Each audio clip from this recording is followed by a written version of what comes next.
يا دكتور، هو ده وقت تساقط الشعر الموسمي؟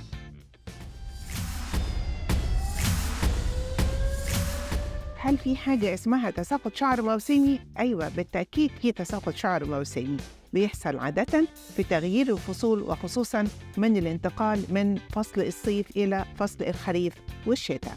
وعلشان كده ممكن الفترة دي تلاحظي بشكل واضح إن في زيادة في معدل تساقط الشعر. طب هنعمل إيه؟ هنستخدم لوسيون بيحتوي على مواد مهمة جدا زي السوبالميتو والأمليكسيل، اللي بيساعدوا بشكل كبير جدا على إعادة نمو بصيلات الشعر، بحيث إن أنا ما لاحظت أبدا إن في تساقط زيادة عن المعدل المعتاد.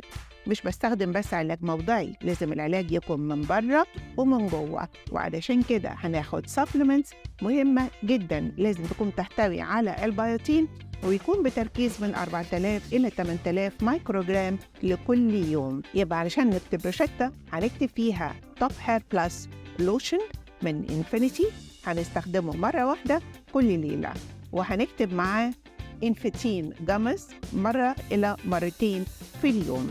العلاج بنستخدمه لفترة مش أقل أبداً من 3 إلى 6 شهور حسب الحالة. العلاج بطمنكم إن هو ملهوش أي أثار سلبية، ما بيسببش زيادة في الشعر في أماكن تانية من الجسم، ما فيهوش أي مشكلة مع الليزر هير ريموفل، وكمان ما بيسببش أي زيادة في الوزن.